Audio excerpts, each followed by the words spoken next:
अब supreme court ने जो ये नया फैसला आया है उसमें पहली बार भारत के इतिहास में संविधान बनने के बाद से यानी 75 सालों में पहली बार ऐसा हुआ है कि सुप्रीम कोर्ट ने राष्ट्रपति को रिट मैंडेमस जारी किया है और राज्यपाल को भी किया है। रिट मैंडेमस जो है एक तरह का ये न्यायिक आदेश होता है, न्यायिक निर्णय होता है जो बाध्यकारी होता है, लेकिन ये जारी किया जाता है लोअर कोर्ट्स के लिए, जो अथॉरिटीज़ हैं, दूसरी लोकल अथॉरिटीज़ हैं और सरकारी कर्मचारियों के लिए, अधिकारियों के लिए। राज्यपाल और राष्ट्रपति इससे इम्यून होते हैं, उनको संविधान में इम्यूनिटी मिली हुई है किसी भी कानूनी कार्रवाई से या किसी भी कानूनी आदेश से, चाहे वो हाई कोर्ट हो, दोनों कॉन्स्टिट्यूशनल कोर्ट, हाई कोर्ट और सुप्रीम कोर्ट। राष्ट्रपति और राज्यपाल को कोई समन जारी नहीं कर सकते, उनसे पूछताछ नहीं कर सकते, उनके फैसलों की जुडिशियल स्क्रूटनी नहीं हो सकती है। लेकिन इस मामले में राष्ट्रपति को न केवल रिट मैंडेमस जारी किया है और राज्यपाल को, बल्कि एक तरह से संविधान में संशोधन भी किया है।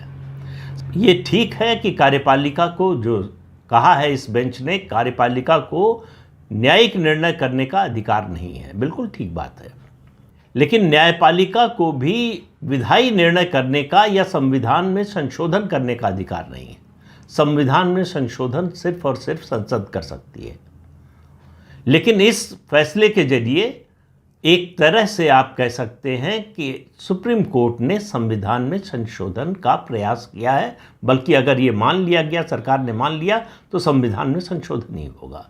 आर्टिकल 200, 200 और आर्टिकल 201, ये दो आर्टिकल हैं जो राज्यपाल और राष्ट्रपति के अधिकारों से संबंधित हैं। इसके तहत राज्यपाल और राष्ट्रपति दोनों को लीगल इम्यूनिटी मिली हुई होती है। इसीलिए आप देखते हैं कि जब तक इस पद पर रहते हैं ये, इनके खिलाफ कोई मुकदमा नहीं चल सकता। पद से हटने के बाद ज़रूर चल सकता है।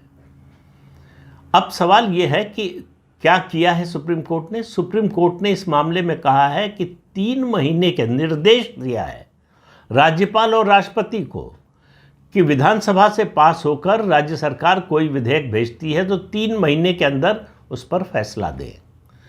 3 विकल्प हैं उनके सामने, वो उसको मंजूर कर सकते हैं, वो उसको जो है अदालत को विचार के लिए भेज सकते हैं।